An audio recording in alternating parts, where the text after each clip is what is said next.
Praise the lord ಪ್ರಿಯರೇ, ಇಂದಿನ ವಾಚನದ ಧ್ಯಾನಕ್ಕೆ ತಮಗೆಲ್ಲರಿಗೂ ಸ್ವಾಗತ.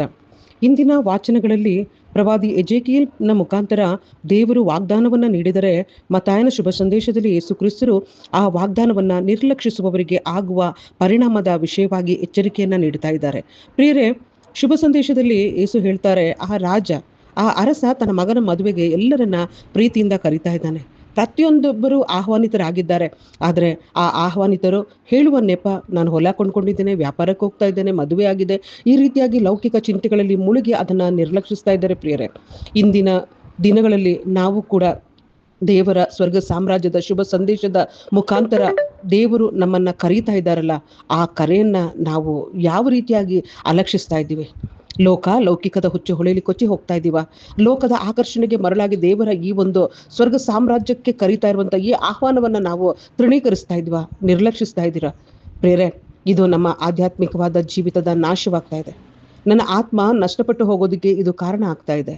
ಎಜೆಕಿಯೇಲ್ ಪ್ರವಾದಿಯ ಮುಖಾಂತರ ದೇವರು ಹೇಳ್ತಾ ಇದ್ದಾರೆ, ನಿನ್ನ ಹೃದಯ ಕಲ್ಲು ಹೃದಯವಾಗಿದೆಯಲ್ಲ, ಆ ಕಲ್ಲು ಹೃದಯ, ಅದರ ಮೇಲೆ ನಾನು ಏನೇ ಮಾಡಿದ್ರು, ಯಾವುದೇ ಒಂದು ಶುಭ ಸಂದೇಶ, ಯಾವುದೇ ಒಂದು ವಾಕ್ಯ, ಯಾವುದೇ ಒಂದು ಸ್ವರ ಕೇಳಿದ್ರು, ಏನು ಮಾಡಿದ್ರು ಆ ಕಲ್ಲು ಹೃದಯದಲ್ಲಿ ಏನು ಮಾಡೋದಕ್ಕೆ ಸಾಧ್ಯ ಇಲ್ಲ. ಆದರೆ ಅದೇ ರೀತಿಯಾಗಿ ಈ ಒಂದು ಅರಸನ ಆ ಒಂದು ಸಾಮತಿಯ ಮುಖಾಂತರವಾಗಿ ದೇವರು ಹೇಳುವಾಗ ಆ ಜನರು ಕೂಡ ಆ ಪಾಪದಲ್ಲಿ ಬಿದ್ದುಕೊಂಡಿದ್ದಾರೆ. ಅವರ ಹೃದಯ ಕಠಿಣವಾಗಿದೆ, ದೇವರ ವಾಕ್ಯಕ್ಕೆ ಸ್ಪಂದಿಸ್ತಾ ಇಲ್ಲ. ಆದರೆ ಪ್ರಿಯರೇ, ಈ ಒಂದು ಘಟನೆಯ ಮುಖಾಂತರವಾಗಿ ನಾವು ತಿಳಿಬೇಕು, ನಮ್ಮ ಸ್ವಂತ ಬಲದಿಂದ, ನಮ್ಮ ಸ್ವಂತ ಶಕ್ತಿಯಿಂದ ನಾವು ದೇವರ ಸ್ವರವನ್ನು ಕೇಳಿ ಅದನ್ನು ಗ್ರಹಿಸಿ ಅದರಂತೆ ನಡೆಯೋದು ಅಸಾಧ್ಯ. ಪ್ರಿಯರೇ, ಇದಕ್ಕೆ ಬೇಕು ಪರಿಶುದ್ಧ ಆತ್ಮರ ಸಹಾಯ ಇಲ್ಲದೆ, ಪವಿತ್ರಾತ್ಮರ ಬಲ ಇಲ್ಲದೆ, ಪವಿತ್ರೀಕರಣ ಆಗದೆ ನಾವು ದೇವರ ಬಳಿಗೆ ಸಾರೋದಕ್ಕೆ ಸಾಧ್ಯ ಇಲ್ಲ. ಪ್ರಿಯರೇ, ಹಾಗಾಗಿ ಇಲ್ಲಿ ಮೊದಲನೆಯ ವಚನದಲ್ಲಿ ಹೇಳ್ತಾರೆ, ನಿಮಗೆ ನಾನು ಒಂದು ನಿರ್ಮಲೋದಕವನ್ನು ಪ್ರೋಕ್ಷಿಸ್ತೇನೆ, ನೀವು ನಿರ್ಮಲರಾಗ್ತೀರಾ, ನಿಮ್ಮನ್ನ ಎಲ್ಲಾ ವಿಧವಾದ ಹೊಲಸಿನಿಂದ ಶುದ್ಧಿ ಮಾಡ್ತೇನೆ, ಹೊಸ ಮನಸ್ಸನ್ನು ಕೊಡ್ತೇನೆ, ಹೊಸ ಸ್ವಭಾವವನ್ನು ಕೊಡ್ತೇನೆ, ಮೃದುವಾದ ಹೃದಯವನ್ನು ತೆಗೆದು ನನ್ನ ಆತ್ಮರನ್ನ ನಿಮಗೆ ನೀಡ್ತೇನೆ ಅಂತ. ಹೌದು ಪ್ರಿಯರೇ, ಪರಿಶುದ್ಧ ಆತ್ಮರ ಆ ಒಂದು ಕೃಪೆ ಇಲ್ಲದೆ, ಪರಿಶುದ್ಧ ಆತ್ಮರ ಅನ್ಯೋನ್ಯತೆ ಇಲ್ಲದೆ, ಪರಿಶುದ್ಧ ಆತ್ಮರನ್ನ ನಾವು ಸ್ವೀಕರಿಸದೆ ನಾವು ಆ ಒಂದು ಆತ್ಮೀಕವಾದ ಅವಸ್ಥೆಗೆ ಬರೋದಕ್ಕೆ ಸಾಧ್ಯ ಇಲ್ಲ, ಆತ್ಮಿಕ ಜೀವವನ್ನು ಪಡ್ಕೊಳ್ಳೋದಕ್ಕೆ ಸಾಧ್ಯವಿಲ್ಲ. ಹಿಂದೊಮ್ಮೆ ಪಾಪ ಅಪರಾಧಗಳಲ್ಲಿ ನಾವು ಆತ್ಮಿಕವಾಗಿ ಸತ್ತು ಹೋಗಿದ್ದೆವು. ಆದರೆ ಪರಿಶುದ್ಧ ತಂದೆ ದೇವರು ಅವರು ಎಷ್ಟಾಗಿ ಪ್ರೀತಿ ಮಾಡಿದ್ರಂದ್ರೆ, ಅವರ ಏಕಮಾತ್ರ ಪುತ್ರನನ್ನೇ ನಮಗಾಗಿ ಕಳುಹಿಸಿಕೊಟ್ರು. ಆ ಮಗನ ರಕ್ತಧಾರೆ ಮುಖಾಂತರವಾಗಿ, ಯೇಸು ಕ್ರಿಸ್ತರ ರಕ್ತಧಾರೆ ಮುಖಾಂತರವಾಗಿ ನಮಗೆ ಪಾಪ ಕ್ಷಮೆ ಮತ್ತು ವಿಮೋಚನೆ ಸಿಕ್ಕಿದೆ. ಪ್ರಿಯರೇ, ಈ ಶುಭ ಸಂದೇಶದಲ್ಲಿ ನಾನು ವಿಶ್ವಾಸವಿಡುವಾಗ ತಂದೆ ದೇವರು ನನಗೆ ಕೊಡುವುದು ಆ ನೀತಿಯ ನಿಲುವಂಗಿ. ಪರಿಶುದ್ಧಾತ್ಮರ ಮುಖಾಂತರ ನಾನು ಹೊಸ ಜನ್ಮವನ್ನು ಪಡಿತೇನೆ. ಪ್ರಿಯರೇ, ಹೊಸ ಜನ್ಮ. ಪ್ರಿಯರೇ, ದೇವರ ಸಾಮ್ರಾಜ್ಯಕ್ಕೆ ಸೇರ್ಬೇಕಾದ್ರೆ ಹೊರಗಿನ ಬದಲಾವಣೆ ಅಲ್ಲ ಪ್ರಿಯರೇ, ಹೊರಗಿನ ಯಾವುದೇ ರೀತಿಯ ಒಂದು ಸಂಸ್ಕಾರ ಅಥವಾ ಸಂಪ್ರದಾಯಗಳು, ಸತ್ಕಾರ್ಯಗಳು, ಇದ್ರ ಮುಖಾಂತರ ನಾನು ದೇವರ ಸಾಮ್ರಾಜ್ಯವನ್ನು ಸೇರೋದಕ್ಕೆ ಸಾಧ್ಯವಿಲ್ಲ. ಮೊದಲು ನನಗೆ ಜೀವ ಬರಬೇಕು, ಹೊಸ ಜನ್ಮ ಬರಬೇಕು. ಆ ಹೊಸ ಜನ್ಮದ ಅನುಭವದ ಮುಖಾಂತರ ಪರಿಶುದ್ಧಾತ್ಮರ ಮೂಲಕ ನಾನು ನವೀಕರಿಸಲ್ಪಟ್ಟು ಅವರಿಂದ ನಾನು ಆ ಒಂದು ಆತ್ಮೀಕ ಜೀವನಕ್ಕೆ ನಾನು ಹೆಜ್ಜೆ ಇಡೋದಕ್ಕೆ ಸಾಧ್ಯ ಆಗುತ್ತೆ.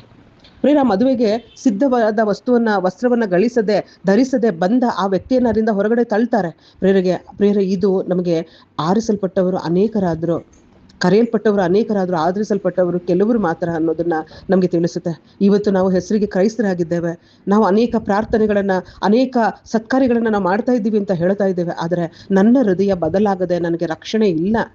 ದೇವರ ಕೃಪೆಯ ಈ ಒಂದು ಕರೆಯನ್ನ ನಾನು ಸ್ವೀಕಾರ ಮಾಡಿದ್ದೀನಿ ನಿಜ, ಆದರೆ ಆ ಕರೆಗೆ ತಕ್ಕ ಜೀವಿತವನ್ನ ನಾನು ನಡೆಸ್ತಾ ಇದ್ದೀನ? ಆ ಕರೆಗೆ ತಕ್ಕ ಪರಿಶುದ್ಧವಾದಂತಹ ನೀತಿಯ ಜೀವಿತವನ್ನ ನಡೆಸ್ತಾ ಇದ್ದೀನ?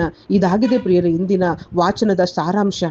ಇಂದು ನಾವು ನಮ್ಮ ಹಳೆಯ ಆ ಪಾಪದ ಜೀವಿತವನ್ನ ಬಿಟ್ಟು ಆ ಕಲ್ಲು ಹೃದಯವನ್ನ ತೆಗೆದು ಹೊಸ ಹೃದಯವನ್ನ ನಾವು ಪಡೆದುಕೊಳ್ಬೇಕು ಅನ್ನೋದು ದೇವರ ಚಿತ್ತ ಆಗಿದೆ.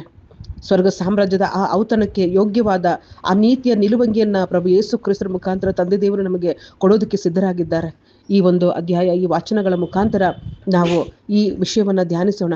ನನ್ನ ಜೀವಿತ, ನನ್ನ ಆತ್ಮಿಕ ಜೀವಿತ ಹೇಗಿದೆ? ಇನ್ನು ಲೋಕದ ಆ ಒಂದು ಆಕರ್ಷಣೆಗೆ ಒಳಗಾಗಿದ್ದೇನಾ? ಸತ್ಯದ ಆ ಶುಭ ಸಂದೇಶವನ್ನ ಅರಿತು ಆತ್ಮದಲ್ಲಿ ನಾನು ಜೀವವನ್ನ ಪಡೆದಿದ್ದೇನಾ? ಪ್ರಾರ್ಥಿಸೋಣ. ಆಮೇಲೆ